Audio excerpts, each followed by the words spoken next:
제가 전도사 시절에, 아주 새파란 전도 시절에 제가 이 하남에 살았거든요. 지금 미사지구인데 거기에 미사청 교회, 조그마한 교회가 있었어요.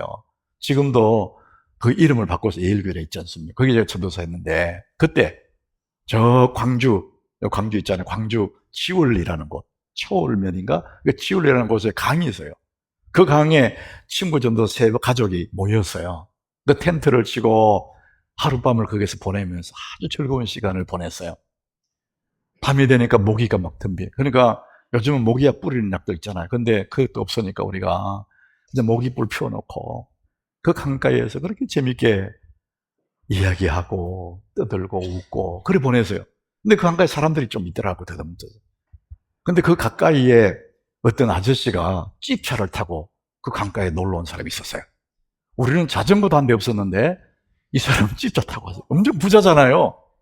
근데 이분이 이제 우리 근처에서 지내면서 우리를 열심히 본 거야.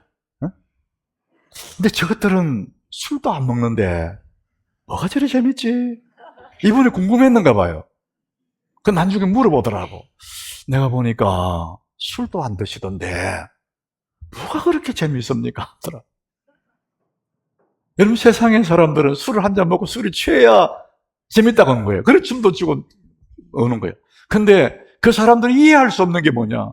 우리 예수 믿는 사람들의 우리 마음속에 감춰져 있는 이 행복을 그 사람들은요 알 수가 없는 거예요.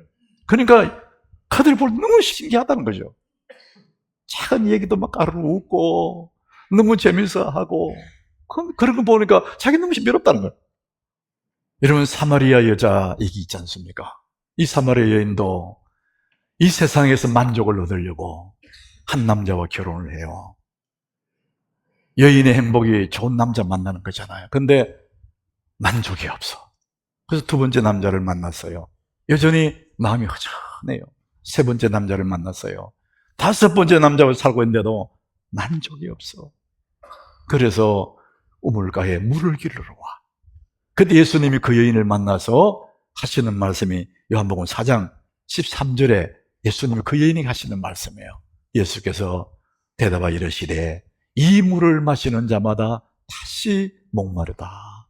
너 오늘 물 기르러 왔지? 이 물 먹으면 지금은 조금 목이 시원해지지만 잠시 후에 또 목말라. 예수님이 은유법적으로 말씀하시는 거예요. 네가 세상에서 만족을 얻으려고 이 남자 만나 결혼하고 저 남자 찾아가고 하지만은 그 물을 먹으면 그 순간은 좋을지 모르지만 잠시 후에 또 목말라. 그게 세상이야.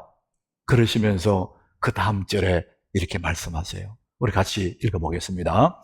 내가 주는 물을 마시는 자는 영원히 목마르지 아니하리니 내가 주는 물은 그 속에서 영생하도록 솟아나는 샘물이 되리라. 너 세상에서 만족 없지 않냐? 그런데 내가 주는 물이 있다. 그 물을 마시면은 네 속에서 막 끊임없이 영생하도록 솟아나는 샘물이 된다. 예수님이 우리 속에 영원한 샘수라는 것. 너 이 물을 마셔야 돼. 예수님이 그 말씀하십니다. 그래서 우리가 예수를 믿고 나면 나도 모르게 내 속에서 솟아나는 기쁨, 내 속에서 올라오는 만족, 이게 있기 때문에 세상에 다른 거 없어도 우리를 행복해하고 만족하는 사람들이 예수 믿는 사람들이에요. 여러분, 이 생수, 영원한 생수이신 예수 그리스도가 여러분의 인생 가운데 있음을 믿으시길 바랍니다. 오늘도 내 속에 그 예수가 계시거든요. 그 끝없는 기쁨을, 만족을 주시는 분이 예수님이시단 말이죠. 근데 우리는 여기 있는 누구도, 저를 포함해서 누구도 그 예수님을 우리 눈으로 본 적이 없어요. 우리의 귀로 그의 음성을 들은 적이 없어. 한 번도 그 예수를 만져본 적도 없어. 그런데도 우리는 그 예수님이 내 안에 계셔서 영원한 생수이신 그 주님이 만족 주심을 누리고 있단 말이에요. 베드로전서 1장 8절에 그 말씀 하거든요. 예수를 너희가 보지 못하였으나 사랑하는도다. 우리 처음부터 읽어보겠습니다. 예수를 너희가 보지 못하였으나 사랑하는도다. 이제도 보지 못하나 믿고 말할 수 없는 영광스러운 즐거움으로 기뻐하니. 한 번도 그 예수를 우리 육신의 눈으로 본 적이 없어. 우리의 육신의 귀로 예수 음성을 들은 적도 없어. 그런데 말할 수 없는 영광스러운 그 영광이 확 우리를 덮어오고 우리 속에 만족을 주시는 그 예수 계시기 때문에 너무 그분을 사랑하고 기뻐한다. 이게 예수 믿는 사람들의 모습이라는 거예요. 이게 우리가 복받은 사람들이 우리 예수 믿는 사람들 아닙니까? 근데 여러분, 오늘 본문에는 그 예수를 눈으로 본 사람들이 있어요. 예수는 하나님이시잖아요. 그분이 사람의 몸으로 그 세상에 왔는데 그 예수를 눈으로 봤어요. 바로 눈앞에서 봤거든요. 그리고 그 예수가 말씀하시는 것을 이 육신의 귀로 다 들었어요. 그런데도 그 예수가 주실 그 은혜를 받지를 못한 사람들, 이제 오늘 본문에 나오는 것입니다. 자, 우리 예수님은 베들레헴에서 나셨지 않습니까? 그리고 나사렛에서 어린 시절을 지내셨어요. 태어난 곳은 베들레헴이고 사신 곳은 나사렛이에요. 그래서 우리가 베들레헴 예수 이렇게 부르지 않고 나사렛 예수 이렇게 부르거든요. 나사렛 예수 이름으로 이렇게 말한단 말이에요. 그 이유는 예수님이 나사렛에서 어린 시절을 보내시고 공생애 하시기 전까지 그 나사렛 동네에서 보내셨거든요. 자, 그래서 예수님은 어느 날 그 동네로, 공생애 중에 동네로 어린 시절에 살았던 그 나사렛 동네에 예수님이 오셨어요. 그리고 회당에 들어가서 말씀하세요. 자, 오늘 본문 2절입니다. 자, 안식일이 되었습니다. 나사렛에서 와서 안식일이 되었어요. 이 회당에 들어가서 오늘처럼 이렇게 교회에 와서 예수님이 말씀을 전하시는 거예요. 그랬더니 많은 사람들이 놀라 이러되 깜짝 놀란 거예요. 와, 이런 말씀을 전하시구나. 가슴이 막 벅차고 놀랍고 너무나 감격스럽단 말이에요. 야, 어떻게 이런 말씀을 전할 수 있을까? 어디서 이런 것을 얻었느냐? 저분이 나사렛 예수인데 어떻게 그걸 알았지? 이 사람이 받은 지혜와 그것으로 이루어지는 이런 권능이 어쩌면 너무나 큰 능력을 경험한 거예요. 깜짝 놀라는 거예요. 그 사람들이 다 놀랐다는 거예요. 여기까지는 너무나 좋은 거예요. 여러분 오늘 말씀 들으면서 참 좋은 말씀이야. 여기가 너무나 좋은 거예요. 근데 문제는 뭐냐? 그 다음 절이에요. 이 사람들 적시로 뭐라 하냐? 아, 이 사람이 마리의 아들 목수가 아니냐? 바로 예수님을 비하해버려요. 저분이 저런 분이 아니지. 어린 시절 우리가 알고 있는데 이 사람은 마리의 아들 목수다. 이렇게 말해버리는 거예요. 근데 마리아의 아들, 이런 그 말 자체가요, 굉장히 예수님을 비아냥거리고 낮추는 말투예요. 왜냐하면 히브리인들은 사람을 얘기할 때에 그 아버지를 얘기해요. 사울을 얘기할 때 기스의 아들, 기스가 그 아버지거든요. 기스의 아들 사울 이렇게 말합니다. 다윗을 말할 때에 이새의 아들 다윗 이렇게 말하거든요. 아버지 얘기를 해요. 근데 이 사람들은 마리아 얘기하는 그 의미가 있어요. 마리아, 결혼도 안 한 아가씨가 난 사람, 뭐 이런 뜻을 포함하고 있는 거예요. 그리고 마리아 아들 목수가 아니냐? 이분들이 그렇게 예수를 비아냥거리고 비하해버립니다. 그리고 또 하나는 야고보와 요셉과 유다와 시몬의 형제, 그분들이 예수의 동생들을 다 알고 있는데, 그 여동생도 우리가 알고 우리가 함께 살고 있는데 저 사람 저럴 만한 사람 아니야, 이런 생각을 가지고 있는 거예요.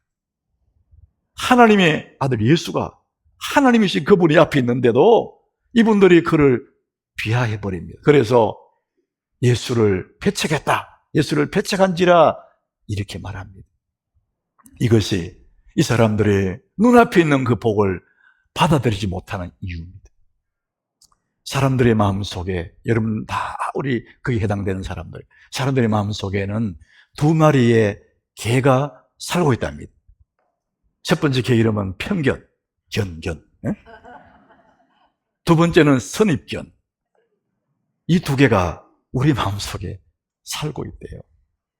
편견이라는 것과 선입견, 이 두 개가 우리 속에 있다는 거예요. 이 사람들의 마음속에 이 편견, 선입견이 있었다. 아이고 저 예수 마리아의 아들이야. 그 형제들 우리도 알고 있어. 어린 시절 다 알고 있어. 이 선입견이 그들의 눈을 멀게 한 거예요. 이 선입견이 귀를 막아버립니다.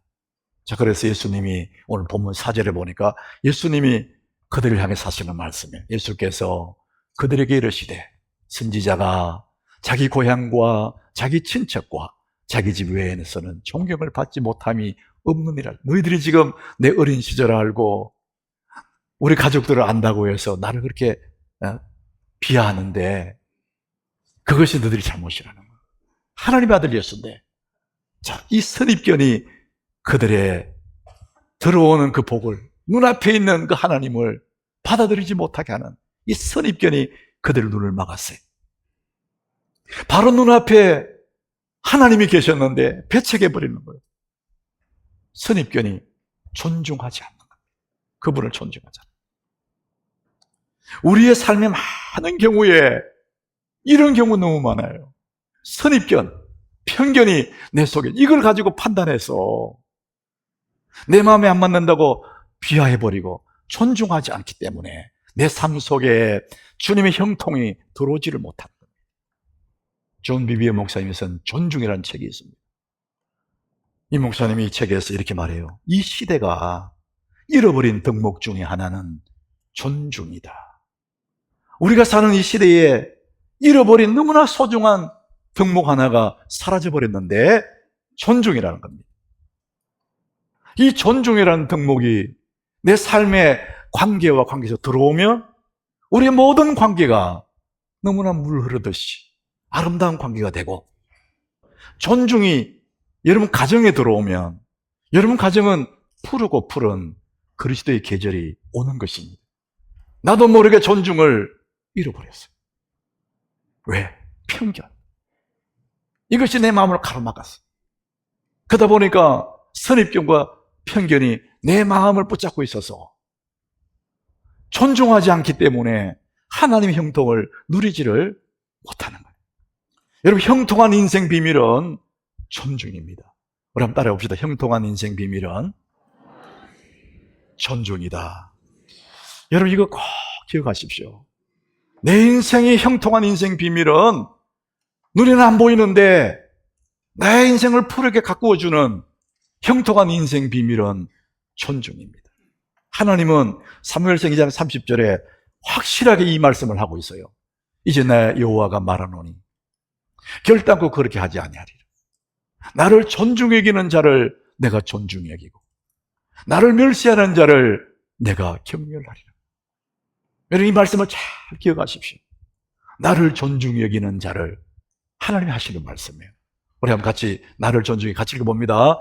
나를 존중히 여기는 자를 내가 존중히 여기고 나를 멸시하는 자를 내가 경멸하리라.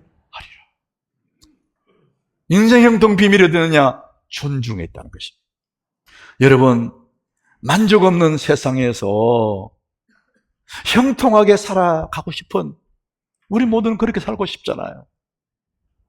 뭘 해서 만족하겠습니까? 그저 형통한 인생을 살고 싶잖아요, 이 세상에서라도. 그런데 우리가 생각하는 그 형통은 내가 마음먹은 대로 다 잘 되고 내가 원하는 대로 척척 돌아가는 것이 형통이다, 그렇게 생각하는데 그건 하나님이 말씀하시는 형통이 아니에요. 하나님 말씀하시는 그 형통은 뭐냐? 내가 오늘 힘들고 어렵고 상관없이 오늘 주님이 나와 함께 하시면, 하나님이 나와 함께 하시는 그 자체가 형통인 줄 믿으시길 바랍니다. 여러분, 이것이 성경이 분명하게 말합니다. 하나님 요셉을 통해서 인도하시는 것을 보게 되는데 창세기 39장 2절에 요셉이 형통하다 그랬거든요. 여호와께서 요셉과 함께 하심으로 그가 형통한 자가 되었다. 요셉은 너무나 억울하고 분통이 터지는 일을 당했어요. 팔려가고 종으로 살아갑니다. 여러분, 종이 가장 밑바닥의 인생 아닙니까? 그런데도 불구하고 자기를 팔은 형들이나 자기 인생을 괴로워하고 하나님이 살아계신데 왜 내 인생이 이렇게 되었습니까? 하나님을 원망하거나 불평한 적이 없어요. 주어지는 그 상황 속에서 하나님의 큰 뜻이 있겠지. 주인집에 자기를 종으로 부려도 그 주인을 미워한 적도 없어요. 그분들을 다 존중하는 마음으로 하나님의 큰 뜻을 존중하고 주변에 있는 사람들 다 존중하니 어떻게 됩니까? 여호와께서 요셉과 함께 계심으로 그가 형통한 자가 되었다. 여러분, 인생 형통의 비밀은 존중하는 데 있습니다. 요셉은 그곳에서도 올곧게 믿음을 지키다가 억울하게 옥에 가요. 23절에 보니까 옥에 갑니다. 근데 옥에 들어가도 그 간수장이 그의 손에 다 맡겼대. 무엇이든지 맡겼대. 이는 여호와께서 요셉과 함께 하심이라. 여호와께서 그를 범사에 형통하게 하셨더라. 얼마나 요셉이 간수를 존중했는지 이 간수가 요셉을 믿어준 거예요. 가는 곳마다 불평하고 억울해하고 괴로워하는 것이 아니라 하나님을 존중하고 그 주변에 있는 사람들 다 존중했더니 그는 형통한 인생을 살았다. 자, 그래서 요셉의 인생을 형통하게 이끈 것은 뭐냐? 존중했다는 거예요. 여러분, 인생 형통의 비밀은 존중에 있습니다. 여러분들, 여러분 인생이 형통하기를 축복합니다.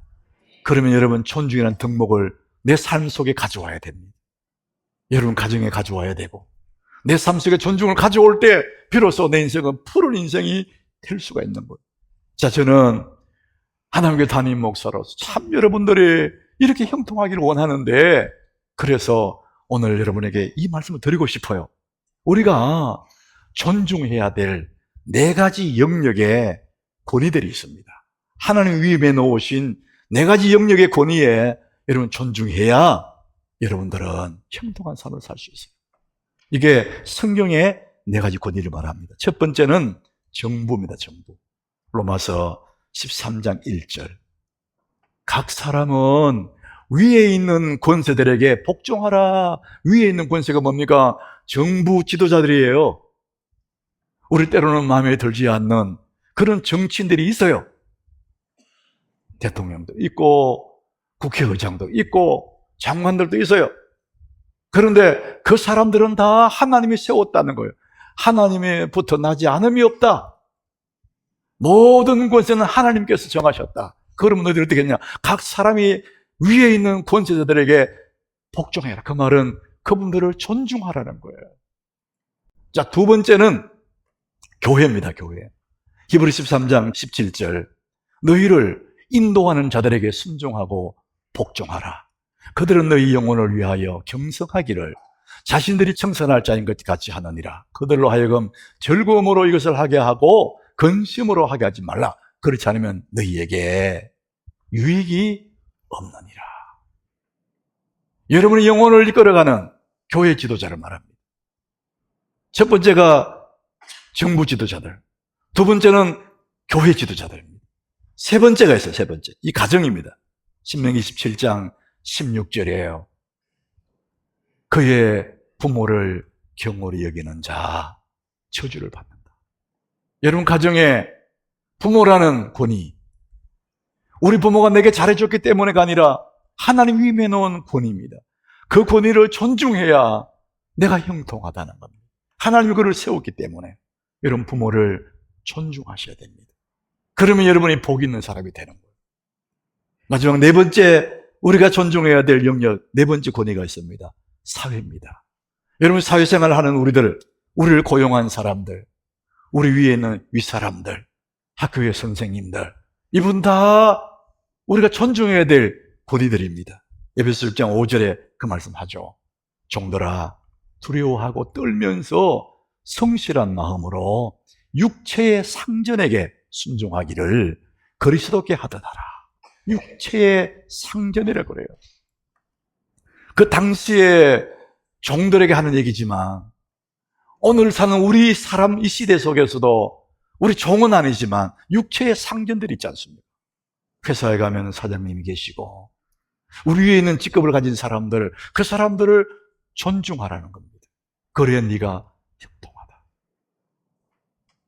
못난 사람들은 화풀이를 뒷담화하는 걸 하잖아요. 사랑하는 여러분, 이 4가지 권위, 하나님이 위임해 놓은 권위라는 거예요. 거기에 존중할 때 여러분들은 형통한 인생을 살아가게 된다. 이게 성경의 말씀이에요. 뿐만 아니라 베드로전서 2장 17절에 보니까 이 4가지 영역의 사람들 뿐만 아니라 무사람을 공경하래요. 내 주변에 있는 모든 사람들, 무사람을 공경해라. 형제를 사랑, 나와 평등한 사람들, 하나님을 두려워하고 내 위에 있는 왕을 존중하고 그냥 내 아래 있는 사람은 누구든지 무사람을 공경하며 형제를 사랑하고 하나님을 두려워하는 왕을 존대하라. 한마디로 말하면 주변의 모든 사람을 리스펙트하라. 존중해라. 그러면은 네가 형통하다. 이 말씀합니다. 우리 하나님의 성도 여러분, 이 내 영역의 사람들뿐만 아니라 여러분 만나지는 모든 사람들에게 존중하시기를 축복합니다. 왜 우리가 존중 못할까? 이유가 있어요. 알기는 알겠는데 왜 존중하지 못할까? 하나님 나라의 법칙이 잘 이해가 안 되는 거예요. 하나님 나라는 왕국입니다. 만왕의 왕 예수 그리스도가 다스리는 왕국입니다. 우리는 자꾸만 민주주의 사고방식을 훈련받았어요. 민주사회 속에서 살고 성숙한 민주시민, 자꾸 그걸 훈련받았어요. 그러니까 민주주의 사고방식으로 성경을 읽어보면 이해가 안 되는 거예요. 내가 주권을 행사하고 내게 권위가 있는데 왕을 얘기하니까 마음에 안 드는 거예요. 여러분, 우리 시대는 정말 어려운 게 뭐냐? 이 권위가 사라졌어요. 그다음에 존중이 사라졌어요. 다 자기가 왕입니다. 그래서 내 삶 속에는 늘 불편한 거예요. 저도 마음에 안 들고 저 사람도 마음에 다 불편해. 왜? 내가 왕이니까. 하나님 나라는 민주주의가 아닙니다, 여러분. 만왕의 왕 예수님이 다스려. 너무나 선한 왕, 너무나 좋은 왕이 다스려. 그 나라의 백성으로 살려면은 우리는 그 왕을 존중하고 그가 세운 모든 권위를 존중해야 그때 내 마음에 비로소 평안이 오고 형통이 오는 것입니다. 그러므로 여러분, 우리 자신을 쳐서 복종시켜야 돼요. 죄인된 내 마음에 내 의로움이 일어날 때, 내 정의로움이 일어날 때 이걸 쳐서 복종 안 시키면 내 의로움에 도취돼 사는 사람들 비난하는 거예요. 사람들을 공격합니다. 자기가 어렵다는 거예요. 여러분 자신을 쳐서 복종시키라. 성경이 그렇게 말합니다. 교만한 내 마음, 하나님 자리에 올라가서 남을 판단하는 이 교만한 나 자신을 쳐서 복종시킬 때 비로소 나는 겸손하게 낮은 자리에 가게 되고 하나님의 은혜 내게 몰려오게 되는 거예요. 하나님의 은혜는 물과 같습니다. 겸손한 사람, 낮은 곳으로 하나님의 은혜가 계속 흘러가기 때문에 그렇습니다. 여러분, 하나님의 복은 물 흐르듯이 낮은 곳으로 흘러갑니다. 여러분, 물을 흐르면 골짜기에 가야 물이 있지 꼭대기 가면 물이 없어요. 여러분, 꼭대기 가기 다 좋아하잖아요. 폼 나잖아요. 근데 거기는 물이 없어요. 은혜가 없습니다. 자기를 낮춰야, 여러분 하나님의 은혜를 받으려면 자기를 더 겸손하게 낮추면 거기 하나님의 은혜가 있는 줄 믿으시길 바랍니다. 내가 교만하면 사람들을 존중할 수가 없어요. 여러분, 더 좋은 겸손의 훈련이 있습니다. 나를 다 낮추고 낮추는 겸손의 훈련이 있습니다. 예수님이 그 말씀하셨습니다. 빌립보서 2장 5절이에요. 우리 같이 읽어봅니다. 너희 안에 이 마음을 품어라. 곧 그리스도 예수의 마음. 예수의 그 마음을 품으라는 거예요. 네가 스스로 자기를 쳐서 복종시키지만 예수의 마음을 품어라. 그리스도의 마음을 품고 있으면 다 겸손해질 수 있어. 이 예수의 마음을 품는 훈련을 하라는 겁니다. 그 예수의 마음이 어떤 마음인지 6절부터 설명해요. 우리 같이 읽어봅니다. 그는 근본 하나님의 본체시나 하나님과 동등됨을 취할 것을 여기지 아니하시고 오히려 자기를 비워 종의 형체를 가지사 사람들과 같이 되셨고 사람의 모양으로 나타나사 자기를 낮추시고 죽기까지 복종하셨으니 곧 십자가에 죽으심이라. 예수님이 어떤 분이냐? 하나님과 동등한 분이, 그분이 하나님이었다는, 그런데 인간의 몸을 입고 세상에 오셨다. 자기를 낮추시고 죽기까지 복종하다가 마지막에 십자가에 죽으셨다는, 끝없이 자기를 깨뜨렸다는, 낮은 자리로 죽음에까지 가셨다는, 거기 하나님의 은혜가 몰려오는 것입니다. 사랑하는 여러분, 우리가 겸손할 수만 있다면, 나를 예수의 마음으로 품고 나를 낮출 수만 있다면 우리 모든 사람을 존중할 수 있고, 그러면 우리 인생은 형통하게 될 줄로 믿습니다. 이 은혜가 여러분 가운데 있기를 축복합니다.